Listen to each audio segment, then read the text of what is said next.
आज हम करेंगे क्लास 11th मैथमेटिक्स में सेकंड चैप्टर, और सेकंड चैप्टर में भी 2.2। ठीक है, second chapter 2.2 relation and function, relation and function. ठीक है जी, संबंध और फलन चैप्टर का नाम है हमारे।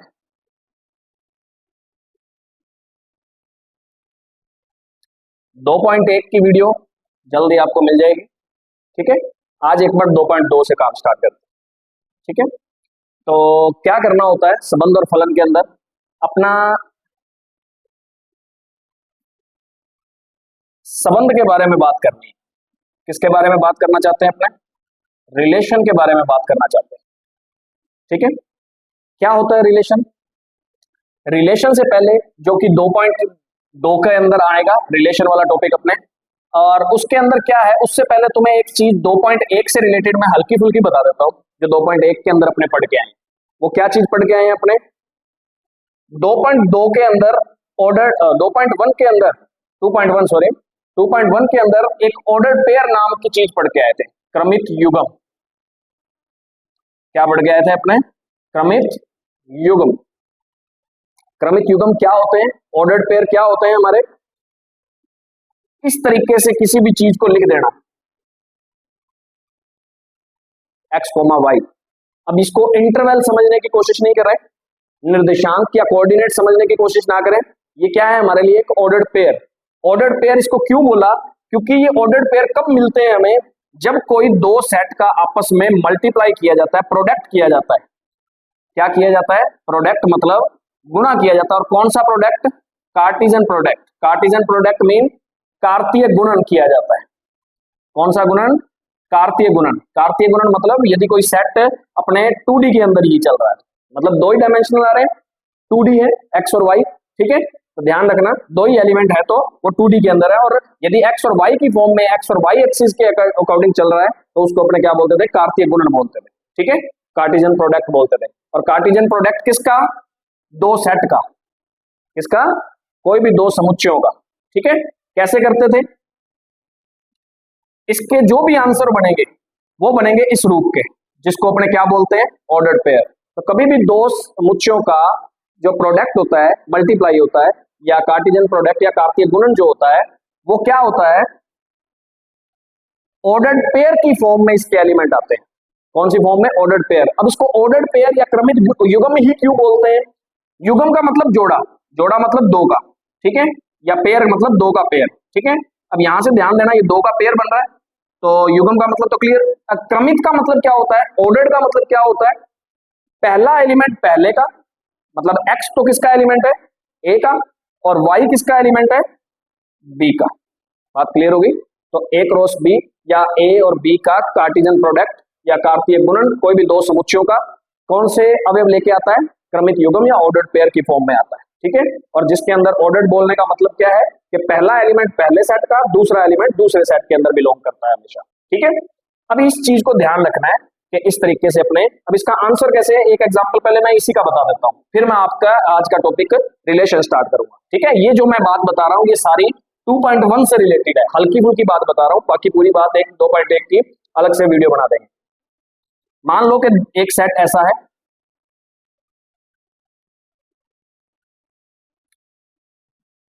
फोर और 5 ले लेते, दो सेट हैं, इनका आपस में कार्टेशियन प्रोडक्ट करना है। दो सेट दिए हुए हैं, कार्तीय गुणन करना है अपने को। तो वो कैसे किया जाता है? पहले एलिमेंट पहले सेट का, दूसरा एलिमेंट दूसरे सेट का। देखो पहले किसका आएगा? ए। पहले ए लिखा हुआ तो पहला एलिमेंट ए का आएगा 1, और दूसरा एलिमेंट दूसरे का 4। पहला एलिमेंट 1, दूसरे का 5। इनको मल्टीप्लाई नहीं करना, बल्कि इसको ऐसे ही लिखना है। ठीक है, फिर पहले का 2, उसका 4 से भी, और 2 का 5 से भी, फिर 3 का 4 से भी, और 3 का 5 से भी। बात क्लियर हो गई? तो ये जो आंसर बने ये हमारा किसी भी दो सेट का कार्टेशियन प्रोडक्ट या किसी भी दो समुच्चयों का कार्तीय गुणन इस तरीके से निकलता है। और इसके अवयव किस रूप में होते हैं, किस फॉर्म में होते हैं? ऑर्डर्ड पेयर या क्रमिक युग्म के रूप में होते हैं। बात क्लियर हुई? ये तो अपना बेसिक कॉन्सेप्ट था। अब इन्हीं चीजों के अंदर अपने ध्यान देंगे कि संबंध, इन्हीं से रिलेटेड थोड़ी बहुत बातें हैं, जिसके अंदर अवयव किस रूप के बनते हैं, संबंध के अंदर भी अवयव कैसे बनते हैं, ऑर्डर्ड पेयर के रूप में बनते हैं। कौन से फॉर्म में बनते हैं? ऑर्डर्ड पेयर, क्रमिक युग्म के रूप में बनते हैं। क्लियर?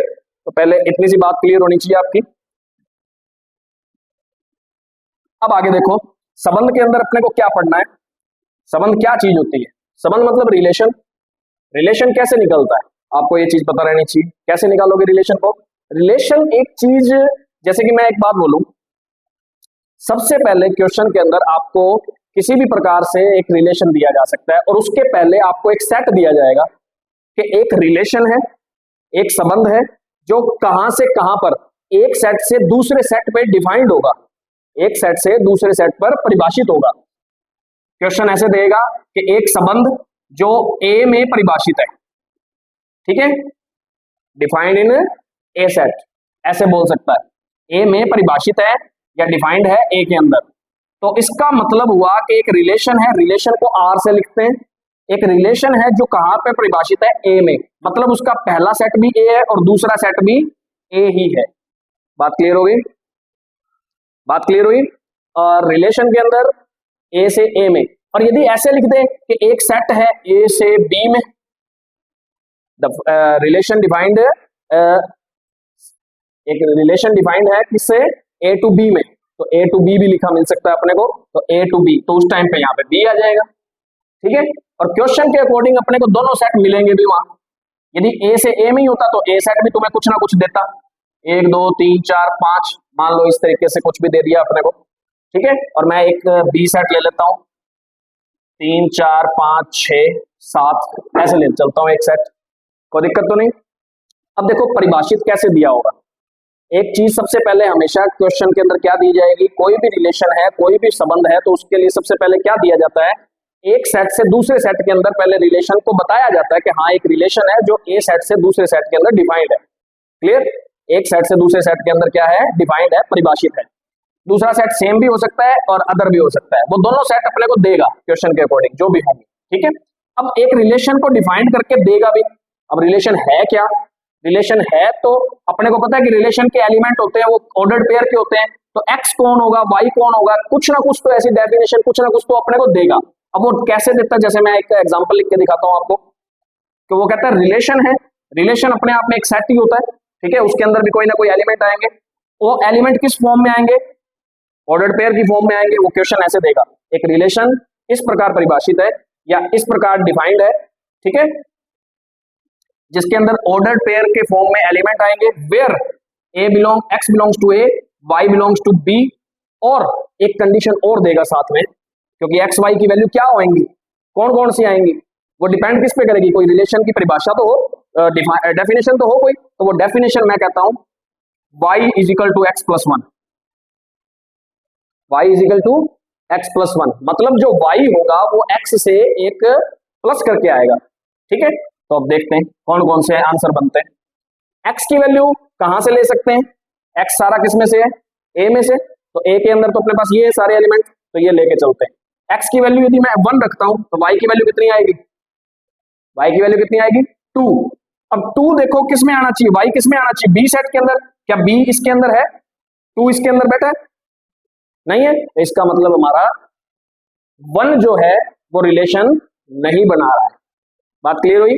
फिर x की जगह पे क्या रखते हैं, 2 रखते हैं, 2 + 1 3, इसका मतलब x की जगह 2 रखा तो y की जगह कितना आया 3 इसके अंदर होता है, ये जो b के अंदर, समझ आ रही है।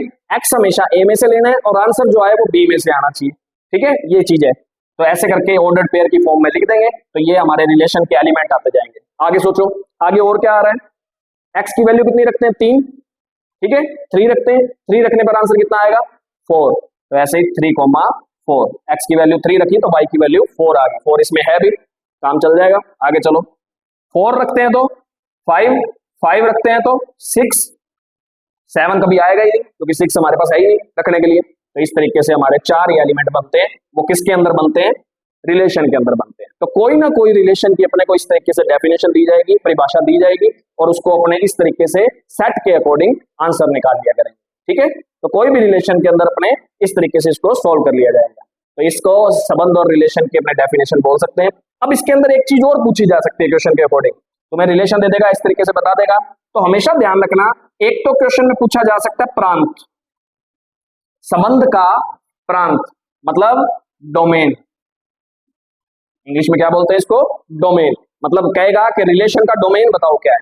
तो डोमेन क्या चीज होती है, हमेशा ध्यान रखना, डोमेन वो चीज होती है जो पहले एक्स की वैल्यूज है ना, वो सारी डोमेन आती है, जिसने रिलेशन बनाया होता है। किसने बनाया है, एक्स की वैल्यूज में 2, 3, 4 और 5, तो ये हमारा डोमेन है या प्रांत बोलते हैं इसको। जो एक्स के मान रख सकते थे अपने, जो रखने के बाद जिसने संबंध बनाया है एक्स की वैल्यूज ओनली, ठीक है, पहली जो वैल्यूज है वो सारी प्रांत होती है या डोमेन होती है, उसका सेट बना के लिख दो तो डोमेन आ जाएगा। दूसरा, एक चीज और पूछता है क्वेश्चन में, परिसर या बोलो परास, या इसको बोलते हैं इंग्लिश में रेंज। क्वेश्चन के अंदर रेंज पूछी जा सकती है, ठीक है। तो रेंज कैसे निकालेंगे, रेंज होती है कौन, वाई की वैल्यूज जिसने पार्टिसिपेट किया, 3, 4, 5 एंड 6। बात क्लियर हो रही है। आगे एक बार और सुनो और अपने बात करें। एक चीज और पूछी जा सकती है अपने इसमें, वो होता है सह प्रांत, कोडोमेन बोलते हैं उसको।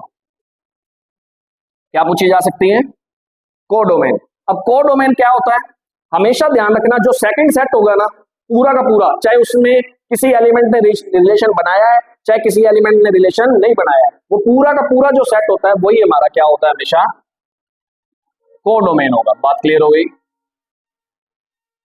बात क्लियर हुई सभी को, ठीक है।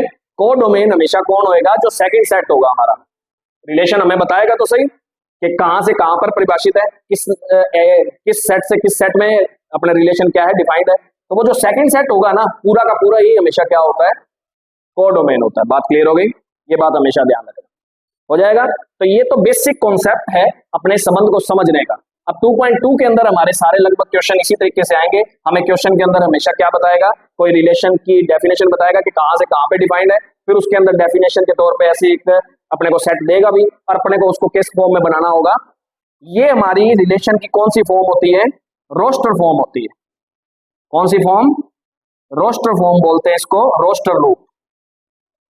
एलिमेंट्स के अंदर अपने ने फर्स्ट चैप्टर के अंदर यदि आपने कभी पढ़ा हो, फर्स्ट चैप्टर के अंदर क्या है, समुच्चय। समुच्चय के अंदर जो भी एलिमेंट होते थे, एलिमेंट की फॉर्म में यदि समुच्चय लिखा होता था तो उसको कौन सी फॉर्म बोलते थे, रोस्टर फॉर्म बोलते थे, ठीक है, या रोस्टर रूप बोलते थे। तो ये हमारा रिलेशन का रोस्टर फॉर्म है, और ये वाला रोस्टर फॉर्म ना होके सेट बिल्डर फॉर्म है, या रिलेशन बिल्डर फॉर्म है।